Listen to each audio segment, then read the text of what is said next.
Hey everybody, thanks for joining us again for another video. Today we will be talking about how best to negotiate sports card investments on eBay. Stick around.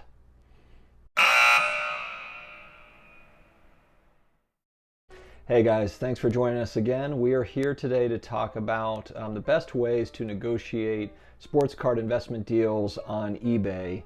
And while there are a lot of platforms to sell cards, and you could argue that this could be used on Facebook and Mercury, while there are a lot of platforms, we're going to focus on eBay, a lot of the things that you'll find on eBay, but some of this information is transferable to some of those other platforms where you could be buying cards.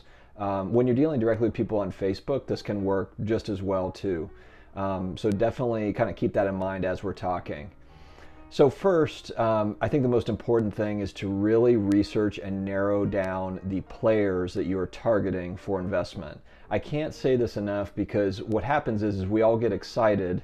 You know, we're the collectors at heart, so we're all excited about, getting in. Oh, I've got $100 this week to spend, or I've got $50, $200, and we jump in, we dive in. The second you get on eBay, you can find 100 cards to spend that money on. It's like a kid in a candy store. So the first thing is really narrow down the players that you're going to go for. And I would say, honestly, if you're being serious, narrow it down between football, basketball, and baseball. Only have a couple of guys that you're buying. If you're buying all those sports, I would limit it at 2 a time, 2 a sport. So go 2 in football, 2 baseball, 2 basketball. If you're just a basketball investor, then maybe you've got 4 or 5 guys that you're going after. But limit the players, and the reason why that is because all of these guys have 50 different rookie cards. So you not only are you going to limit it down to players, but then you need to limit it down to sets, and then out of the sets, you're limiting it down to which rookie cards in that set that you're going to go for. For me, for example, a set that I really like is Select. So, Prism's got super high print runs. Silver Prism is obviously kind of the standard in the marketplace. But when we're looking at long-term investment, 2 years, 5 years, 10 years down the road, or even in the short term for that matter, I like Select. First off, I like the look of the cards. And I like the fact that the print runs, while we don't have exact numbers, are lower than regular Prism is. So, and they have just a lot of inserts. There's just so many options to where, I focus in on die cut rookie cards, and I just like the Silver Prism, the Select Silver Prism rookie cards. And then they've got tricolor, they've got different variants based on that, but there's enough options there to where if I pick a couple of players, my gosh, I could pick, a couple of players, and between all those different insert options, there's many different cards to pick from. And a lot of them are numbered out of 49, out of 99, 149, for example. So that if it's a card that's numbered to 49 and it's a PSA 10, that's a rare card. There's only 49 printed. Out of those, how many are PSA 10s? Even if it's half of them, just because it's a modern new card, even if half of them are PSA 10s, there's only 25 that are going to exist. So, I'm thinking heavily on that front when I'm buying for investment, because that's the stuff that's going to matter down the road. So, we want to narrow it down between sets, players, and sets. Next, we have to do research on eBay. I've done this before. I've made this mistake where I see a cool looking card, I see a price, and I'm, already kind of, the wheels are spinning in my head. Oh, I saw another player at this price. That's a good deal. And it may or may not be a good deal. Sometimes I'll rush to judgment, make an offer, or I'll buy it now, and then I go back and it's like, oh, okay, shoot, I actually should have offered lower, or not exactly where I thought that pricing was. But we all get excited and we jump the gun. You've got to be patient, certainly be patient. Look at the eBay sold listings over the last 90 days and look and see kind of where those trends are and pick and choose there. And you can also, one thing that's helpful too, as you're looking on eBay for the last 90 days, if it's a card and you only see 1 other sale, 2 other sales, then even if it is priced a little bit higher than where you'd like to be, that's still a card that I'm looking hard at it, because it's like, okay, there's only 2 sales. You can kind of dictate pricing a lot of times when there's only a handful of sales. Check the pop reports, and see if, if there's not that many of them, then yeah, the price might seem high. But it might fit right in if you're looking at, if there's only a couple of deals all year, then there's not much to go off of. So you kind of just have to, pick and choose your battles there and figure out what's best based on your budget and your best judgment there. So I want to talk about too, when we're talking about negotiating, there's a negotiation book that I found a couple of years ago. And just for the record, I'm not getting any commissions. There's no link at the bottom to buy this book. There's no affiliation with the author at all. It's just a great book that I read a few years ago when looking into negotiation and business books. And you might have heard of it. Chris Voss wrote it. It's called Never Split the Difference. And it's all about negotiation. This guy was an FBI hostage negotiator.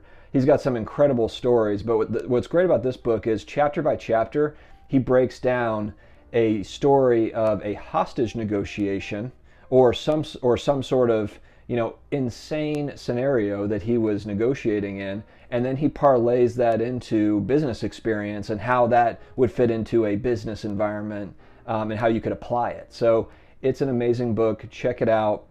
But one of the main takeaways from that book, there's many, many lessons, but one of the main takeaways from that book that I can equate to, and I'm sure a lot of you guys can relate to this, is he basically says that you will never get anything done trying to strong arm the other person in a negotiation. So what he's saying is he never got much of anything done when he was trying to yell at terrorists to have these people let go. It just didn't work. So how will this fit into card collecting and investing? It's easy.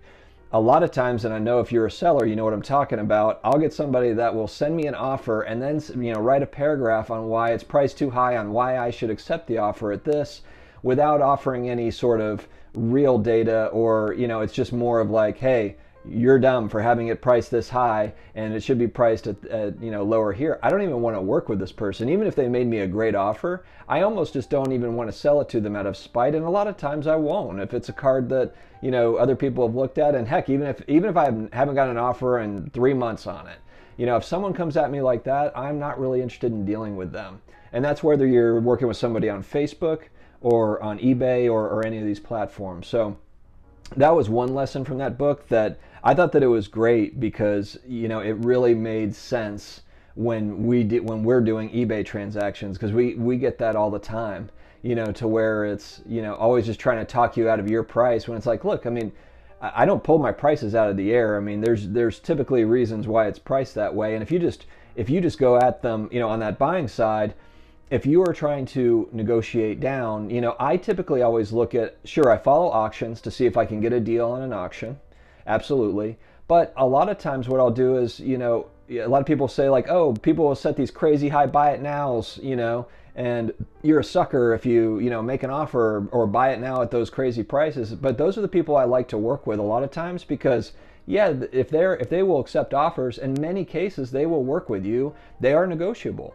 So if you go in there, politely, and coming in there with, if you do have data that says that their price is double what it should be, then maybe you come in and say, hey, I did see some recent sales that were at half this price. Could you do this number? Are you open to this number?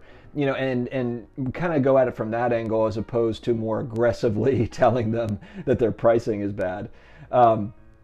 So that's what I would say is, come from a more of a polite angle, and that's really the best way to deal with people. Also, build relationships with sellers on eBay. I would say that's another big one. I mean, sure, you're going to have Probstein and some of these larger eBay sellers. They don't necessarily have negotiation room maybe sometimes, and they're just doing such huge volume that they might not respond back to you. But there's just tons of sellers that are trying to build a brand. They're trying to build a store on eBay.